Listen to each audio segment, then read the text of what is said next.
Good morning, everyone. Namo Buddhaya. All right. So, thank you, Sister Joanne and Sister Wishin for the introduction. And today we're going to continue our learning, right? So today's learning, including discussion, I plan about an hour. Hopefully, we can cover the content and also the learning, lah. Right? So for today, as has been introduced to you, it is living harmoniously with others. So I have done searching about the term harmoniously. It comes from the foundation words of harmony, right?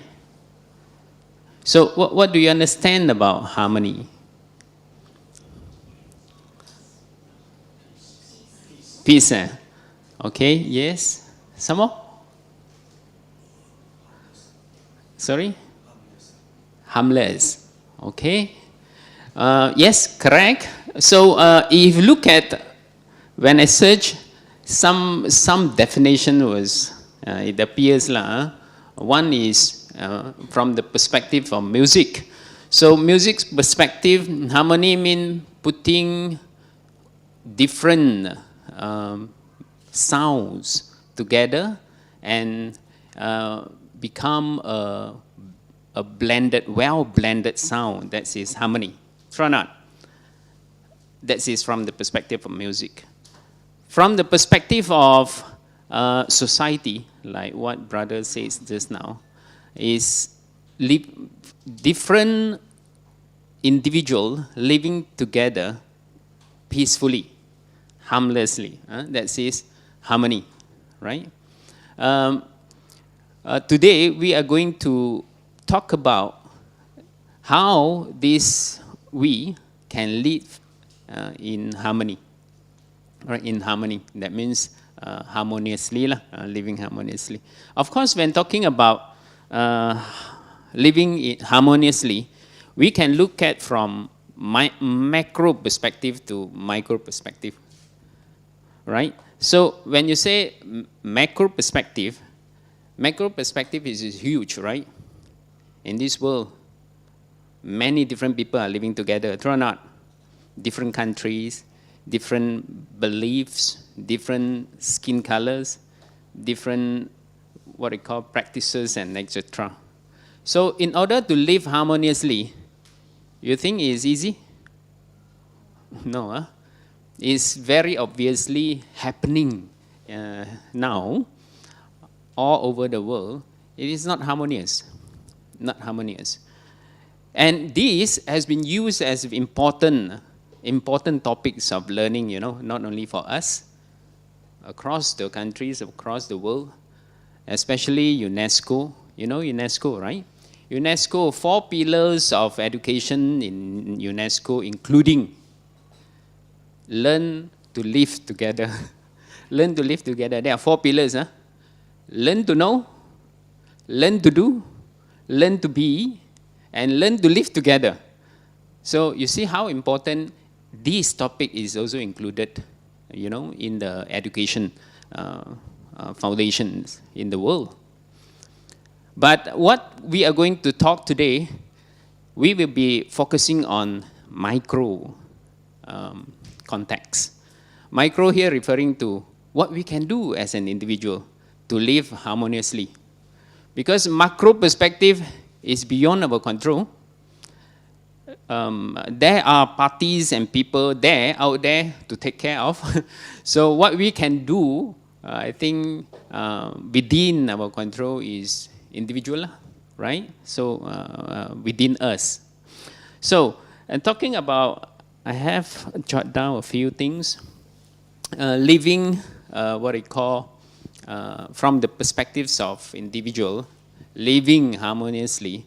I would like to share one recently happened, my experience during the Chinese New Year time. We have a Dhamma family gathering, So before the dinner starts, there was a bird flew in, flew in the house. So what happened, you see? Everyone was surprised lah. That is burung merpati, I think, the small one, flew in the house. Everyone was surprised. So what do you do if you were there?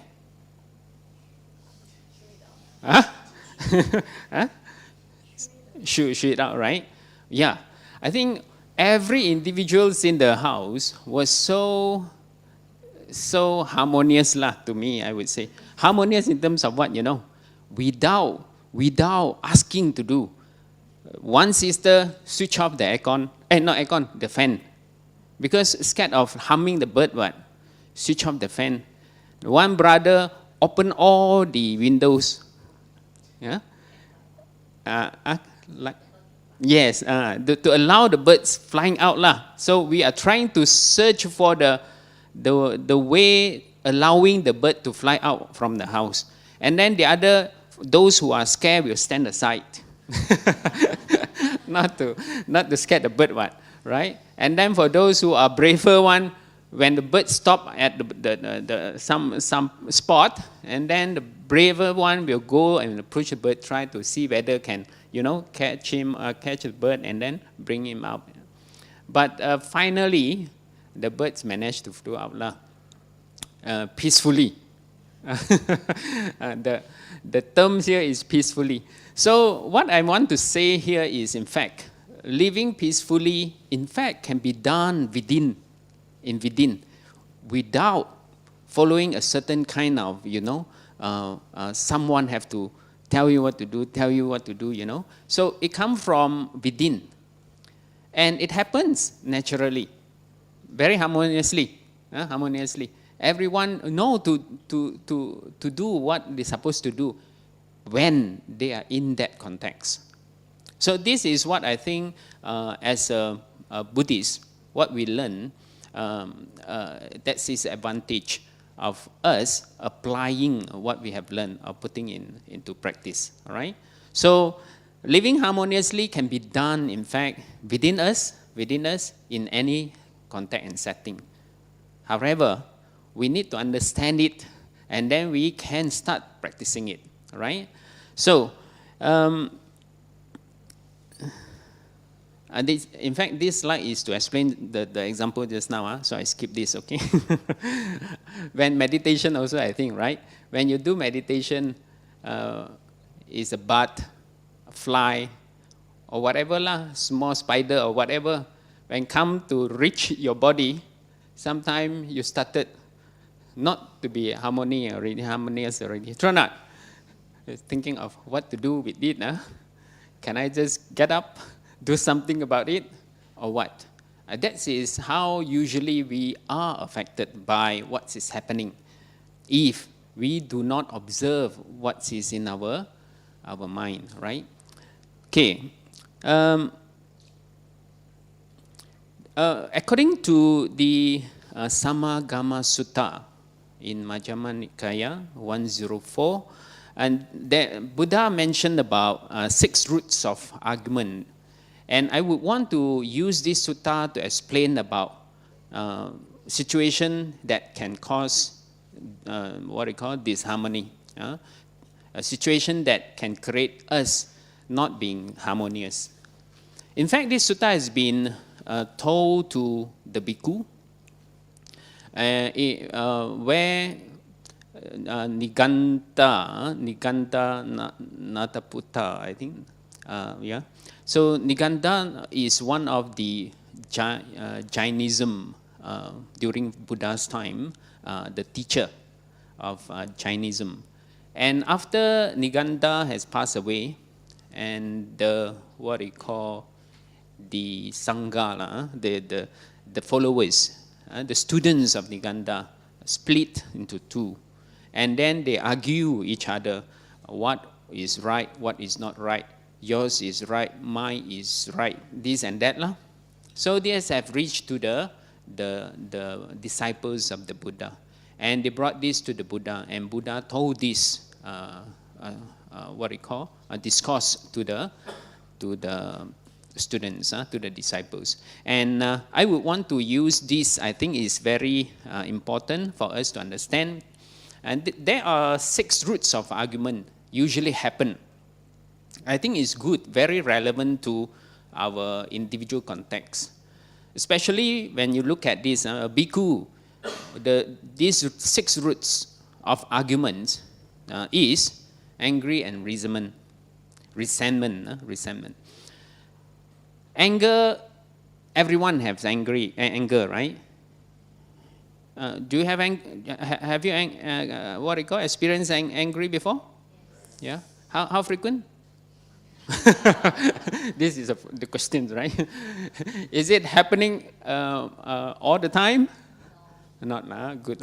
Is it happen once in a week? Too little. If we can observe that, it will be good. It will be good. That is a kind of practice, right? So if we know that the frequency of we getting angry in the week, in the day, that will be good. Because basically we put into practice observing our anger. Angry, like I want to share with everyone, I think few days ago, we were having, usually when during the meal time after eating, then we will sit together talking lots of themes, experience, and etc. So that's one conversation when we disagree with something So my daughter raised her voice want to argue.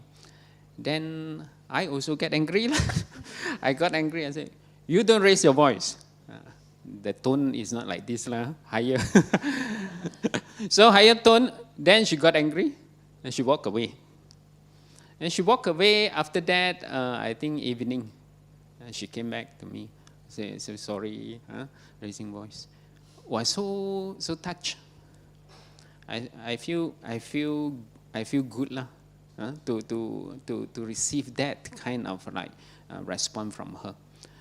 She was with Dhamma school for many years. This is the outcome This is the fruits of learning the Dhamma. Even I didn't go to to put down my role as a father, carrying the role of the father, but she came automatically. This is what I feel good about. Being angry, I think, is not an issue because we are human, and human, we have 3 root so-called poison. One of it is anger. So that is common, right?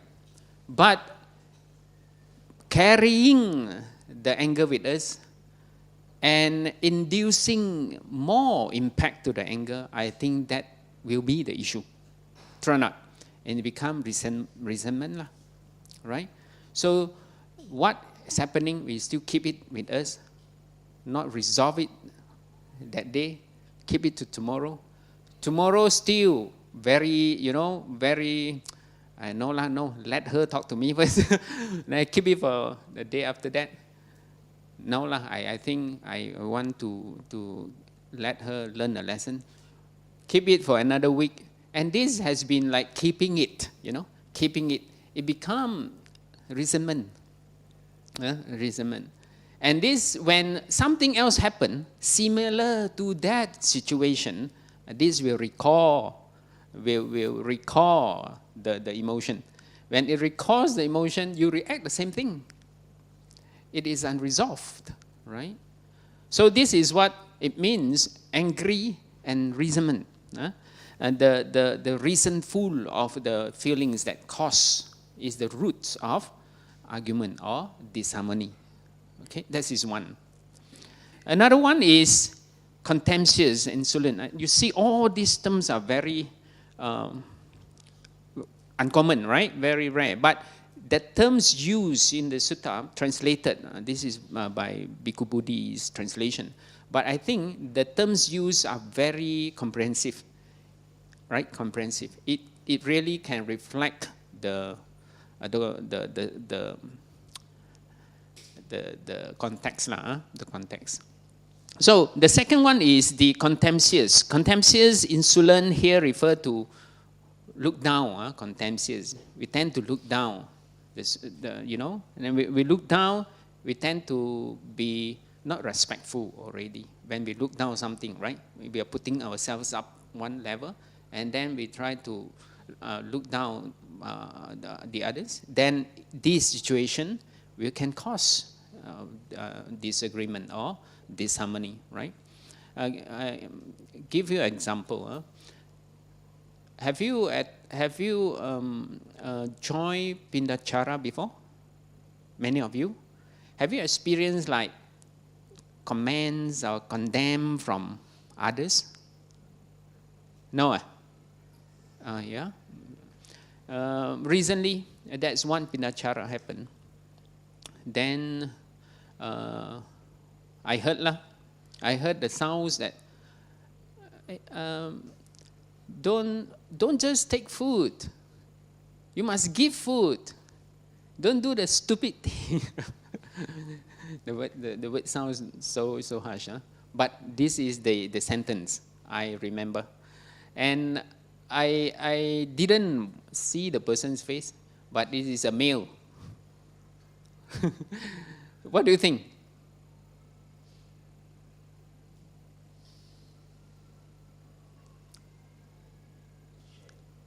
Shame? Shame of? Those who are taking shame. Who are saying it? Okay. Yes, from our perspective, probably. But from his perspective, probably not, right? Maybe he would think of what we are doing is not right. Because what he sees is people are giving food to us. True or not? He didn't know that what actually, or what the meaning of the Pinachara and etc., right? Even though we take food, ultimately we give away. And not only that, material, outcome, consequences. But we want to also continue the culture. That's why Buddha's culture can be brought up to 2,600 years. Many teaching will be just disappeared like that. But how could Buddha's teaching be carried up to now? And still it needs us, to bring the values, to bring the teachings of the Buddha in our daily practice, so that it can be also continue, the culture. So probably that individual didn't understand what is the culture and the meanings of Pinachara. This probably could come from kind of like contemptuous, look down, or this practice is not good, Like Sister Joanne just now shared, right? Today is the first day of Ramadan, true or not? And then our friends, our Muslim friends are practicing also. So if we do not do fasting, we have to respect others' practices. True or not? We cannot say, "Oh, this practice is not good." I used to experience once fasting when my school have this breaking fast. So I say, okay, if I join the break fast, I don't fast. Not so meaningful to me myself. So I try lah. In fact, it's not easy, because it's dry fasting. When you say dry fasting, means water is also not taken, right? But it can be done. It can be done, right? So to me, I think the root cause, like what Buddha said, very important to observe ourselves, right? To observe in terms of this aspect: anger, resentment, contemptuous, insolence. Insolence here, you try to be disrespect to others already, to condemn already through our speech, through our behavior already, right? So this is also a root cause. And then some other aspect like envy, envious, avaricious. We want more. When people have got something, which we don't get, we will try to, envy to others, and then not being rejoicing, right? So we need to practice rejoicing rather than being envied. Evil, fraudulence, and also deceitful. This I think happened in our. Sometimes unintentionally it happened. Like for example, in one family, Chinese New Year, our children have got the ang pao, right? So the ang pao money usually parents will keep for them lah. So when we keep for them, sometime we keep in the account, we will open an account for them. Then we put everything on it. Then we will report, oh, now this is the account. So this is for you, your account now, this figure. Some children, they are very sensitive. Some children, okay, never mind lah, parents, just let the parents. But I think it's good, it's good even children are not so very concerned about their how much they got, and even they concerned how much they got. Parents have to report the account to them lah. It's important to me lah. To me, I think it's important for them to know. Also, now you have this figure already, so you continue save it. Then next time you can use it, something like that. But if you don't report it, and you know when you report it, they know it's not that figure, but you report it slightly lower, then they will question, how come? I remember I got this figure. Then we say, no, that's commission, what? Commission accounting. I think that is a kind of common mundane example. But in a bigger perspective, fraudulence will be what is happening in our society right now, right? In many things that we are trying to deceive, the authorities, to deceive other parties in order to get what we want and then to achieve what we want. So that is not also right. When this happen, probably in living together in the family, in society, in the community also, that will be a tendency of disharmony also, right? Then evil wishes and wrong view.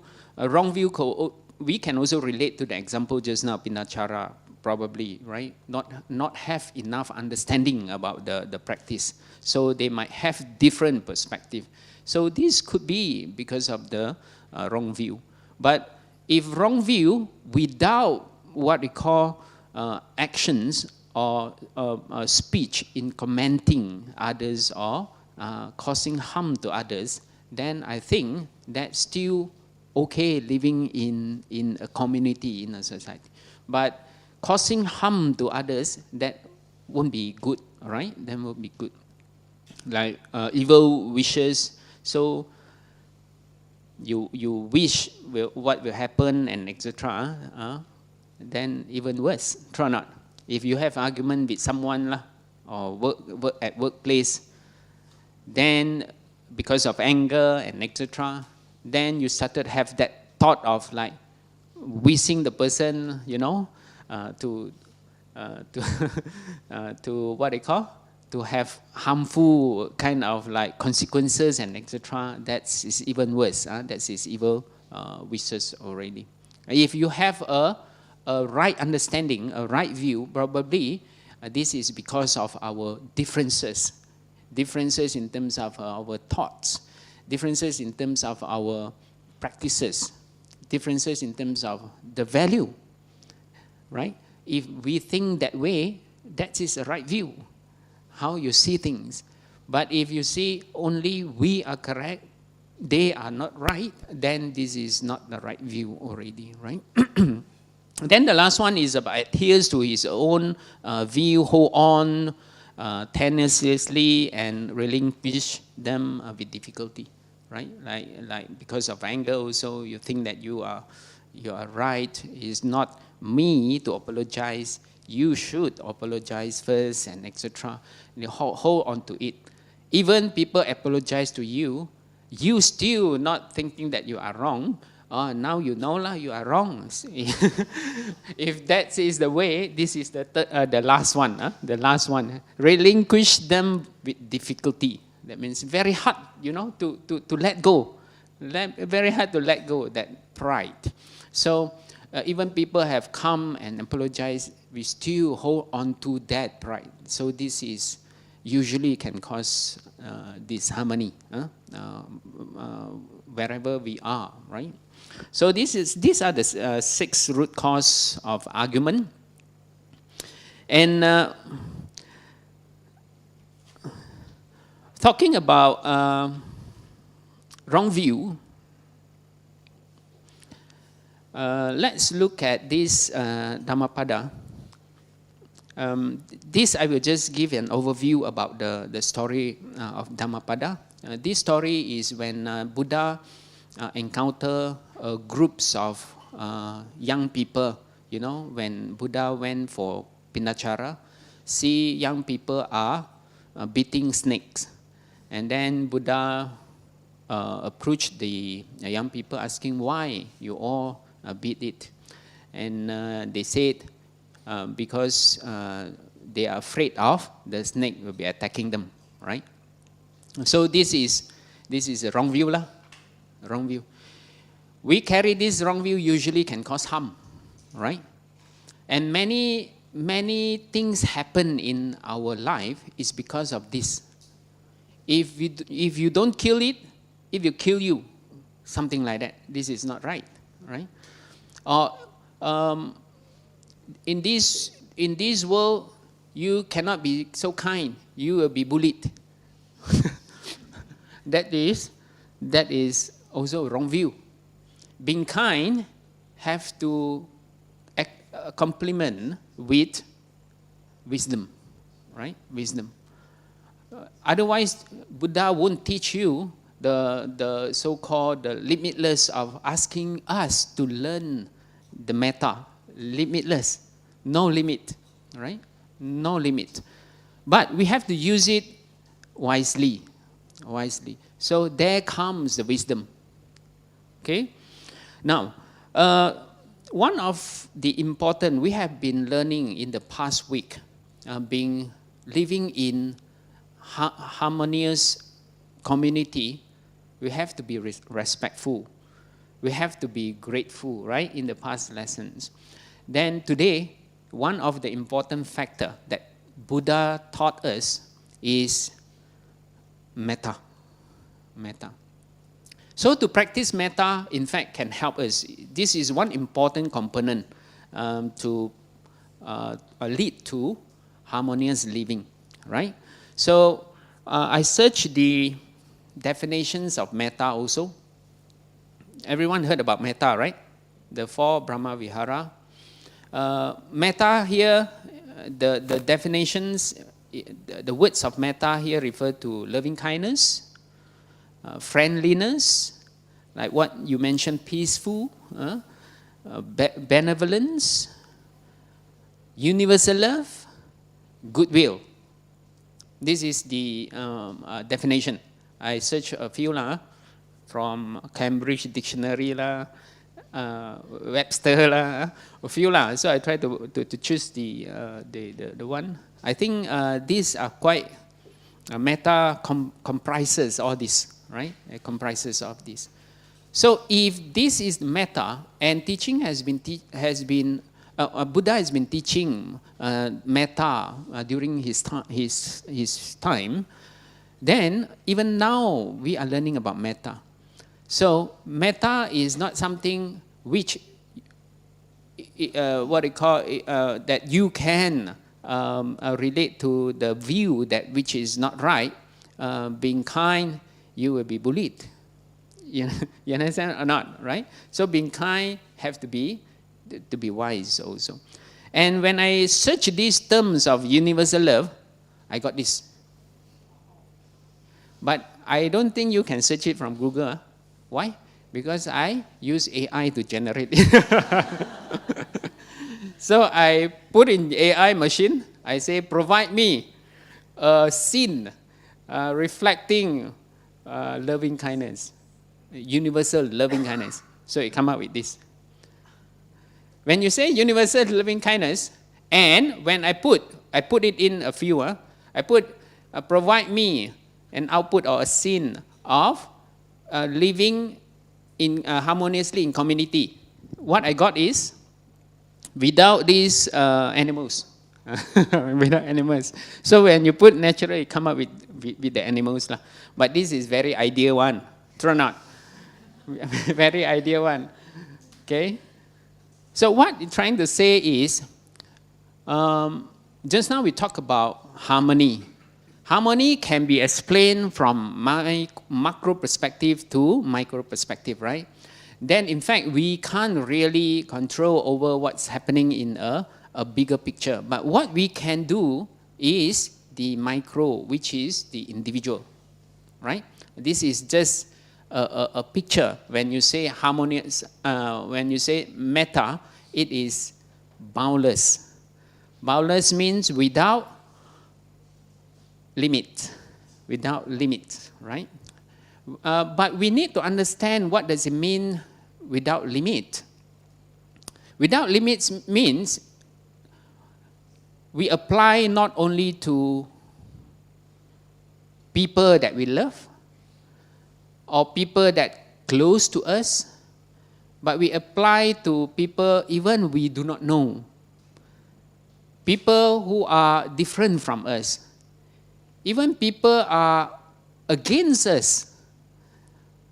Or even non-people, non-human, to animals, to all sentient beings, right? To all sentient beings. This is what Buddha trying to explains about metta, right? It is about metta. So universal love, we can get it from the, this is one a paragraph of Metta Sutta, verse 8, which is to cultivate, let him cultivate boundless thoughts of loving kindness towards the whole world, above, below, and all around. When you say above, below, and all around here, even when we are living at home, there are many beings with us, living together with us, right? Sometimes, I think many of brother and sister, if you are practicing metta, you will have that sensitivity and awareness when you want to clean your house also, true or not? So that is a kind of, awareness. You will consider, what if I vacuum this place? You will consider, what if I dig this area? You want to plant something. True or not? Will you? This is what it means, above, below. We can't see, right? We can't see. But when we dig, probably the worm, ground worm, Chachintana, earthworm, ground worm, earthworm, Chachintana. Sometimes when we dig, if you hit the earthworm, but it will come up again, right? Through the process. But however, you will harm some animals, true or not? That kind. Have you ever thought of that? But Buddha said we have to have that kind of like thoughts and wishes. We wish all.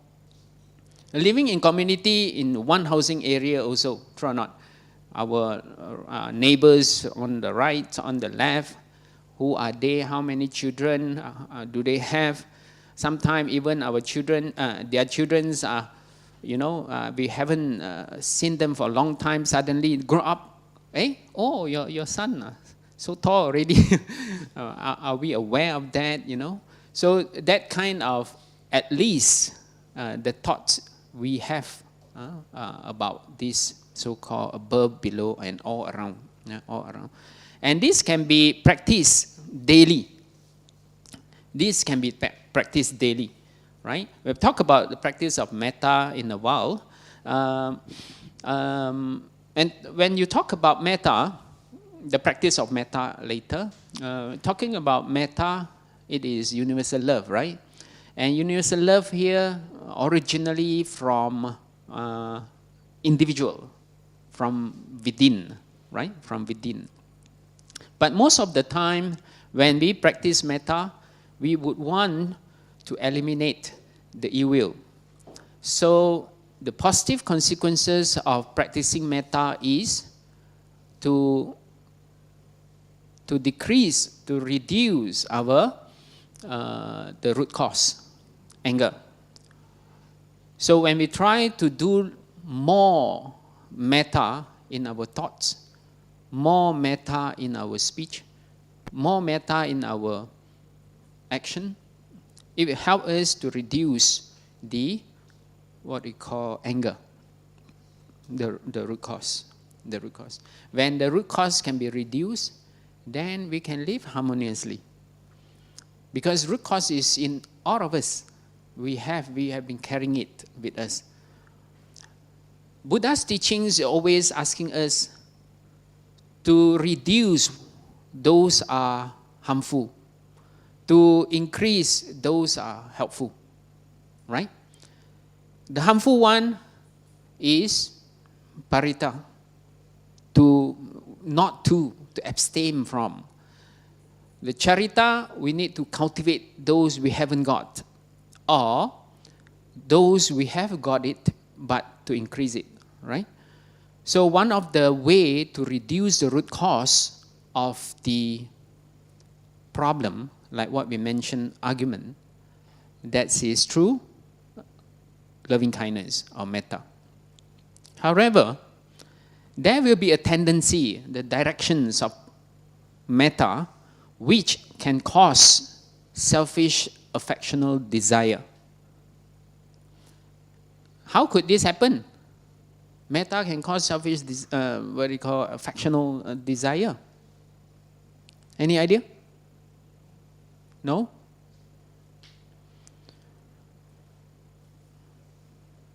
Say, for example, when we practice metta, the conditions is good. It allows us to have that so-called improvement, increase of the metta. Like, for example, everyone comes to Nalanda, right? The conditions are very good. You have good friends. Everyone practicing the teachings of the Buddha, carrying the values, the culture together. But when we go outside, probably the conditions is different. People are practicing differently,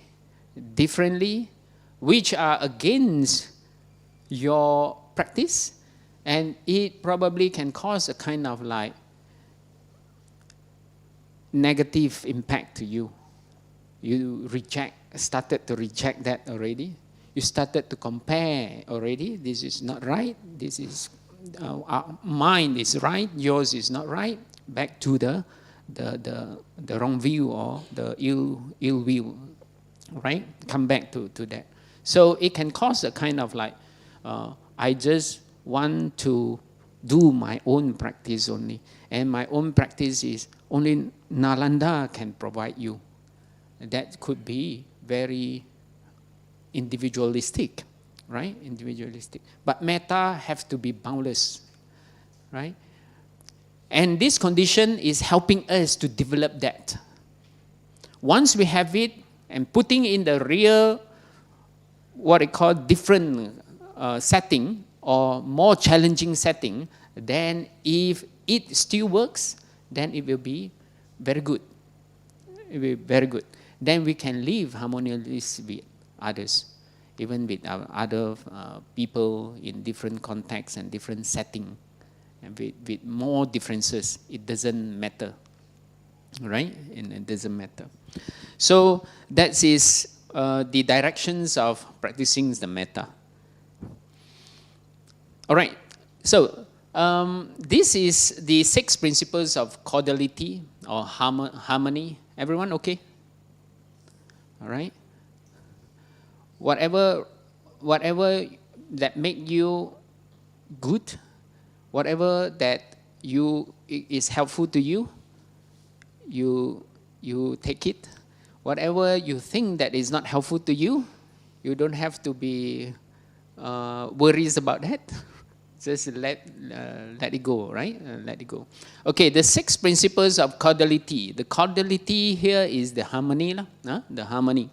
So in the same sutta, which is Samagama Sutta. Samagama Sutta, when Buddha mentioned about the 6 root causes of argument, and Buddha also mentions about the 6 principles of caudality in the same sutta. The caudality here is bodily, verbally, mentally, we have to be kind.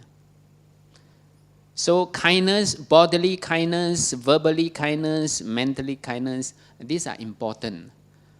So what we think about things, about events, about people, we have to carry a kind mentality. When we want to convey some message, speech, we need to also consider the verbal kindness. And bodily also, we need to do more, what we call actions which can bring help to others, right? So these are the 6 principles. The first 3 are the body, speech, and mind. Body, speech, and mind. To me, personally, I am a lecturer, a teacher, right? So verbal kindness to me is very significant because I talk a lot. Most of my work is talking. So I told my daughters, I'm the members of NATO. You know NATO? NATO, European, but in fact not NATO. The no action, talk only. But however, I observe my verbal expressions very much.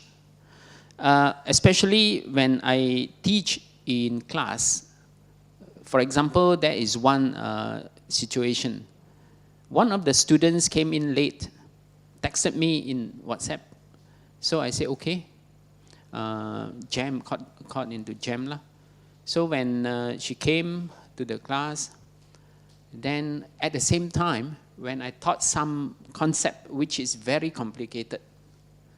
So when I said about these concepts to other students, when she came in, so I told the person, you must be blur because you were not here listening to what I explained just now. Because even others are present also not really understand. So when I look back of the term blur, might cause her feel uncomfortable because she just got into the class, after jam, parking, and then come to the class, suddenly I say blur. So when I reflect, I shouldn't have maybe used the term, or I shouldn't have say it in different way. That is what I observe, I think, in terms of verbal kindness, right? Verbal kindness. So bodily kindness also, the actions, and also mental kindness as well. Mental kindness is very important. I think for us, we are learning the Dhamma. We need to observe our thinking. And I think in order to observe thinking is very difficult because our thoughts, the trains of thoughts is so fast, not even a second. It's very subtle. So this can be done, in fact. When we practice meditation, it helps us to be aware of those thoughts coming up. True or not? If we don't meditate, we have no, what we call this, chance to observe it. So when we meditate more, it becomes clearer to observe it, to know it. And when we know it more, then we will tend to learn from it lah. But learning from it, there will be also consequences of negative effect. We tend to self-criticize, self-condemn, and etc., right?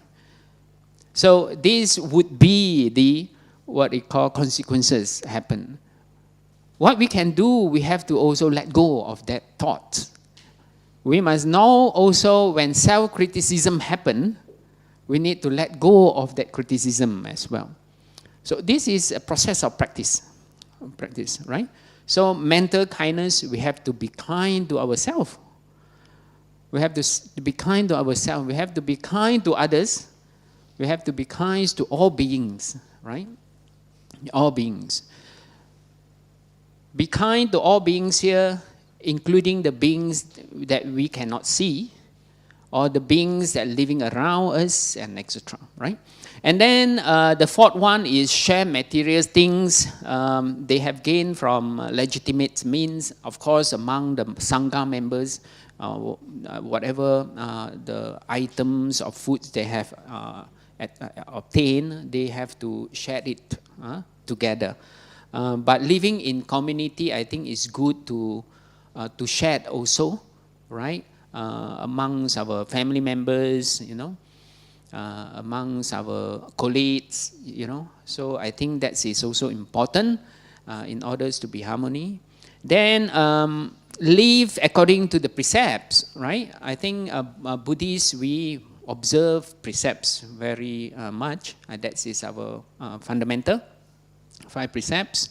Live according to the right view. Right view we can obtain the right view by learning the Dhamma, listening to the Dhamma, sharing the Dhamma. So these are important, what we call principle, in order to help us to be kind, right? The principle to help us to be kind and to achieve the harmony. Okay? So in order to practice loving kindness, there are 3 important so-called prerequisite lah, the requirement lah. The first one is we have to believe that metta have to be cultivated. Metta is like a seed. It can grow up to a big tree. We must believe that. If that is the case, we need to make sure that it can grow, true or not? If we want to grow a seed, we put the seeds into the soil. Can it grow just like that? No, right? There must be conditions which allowed the seed to grow. So we need to provide the condition. We need to provide the condition. So loving kindness, when you practice loving kindness in the conditions that can allow you to practice, that will be better. Compared to when you want to practice loving kindness starting from a place which is full of aversions or lots of hatreds. You can't practice loving kindness. It has to come from a place, a context which it allows you to have that condition to start your loving kindness practice. Then from there only you develop and spread out. Otherwise, it will have a negative consequences. You started with, may your enemy be free from harm and danger. Your enemy. You understand? So we have to start from, may I. Start from what is the condition that is good for us. All right? So that is the day-to-day systematic application. We have to believe that. And we need to contemplate about it. We need to meditate about it, loving kindness, right? So there are different way of what we call meditate on loving kindness. The one that usually we do, we start with ourselves, right? May I be free from harm and danger, be free from physical suffering, be free from mental suffering. So we start from ourselves. May my health become better and better. May my thoughts become clearer and clearer. Wish yourself. Then you wish your people that close to you, your parents, your family members, then only you shift it to a bigger so-called picture. Then when you shift to a bigger picture, usually that state of mind will be lifted. Have you experienced that? Right? You will be lifted. It seems like you have opened up, it seems, to a bigger perspective. So that is meditation. We have to do it always. And then total commitment and applications of the metta in our daily life through, like what we mentioned just now, the kind action, the kind speech, the kind mindset. Of course, this probably you will say there will be lots of situations which is controversial, right? I do good already, I talk good already, I try to think good already, but still the person's not understand, the person's try to not accepting. Then you don't have to carry that one, you have to let go of it. So this comes, the other components of practice come into place, right?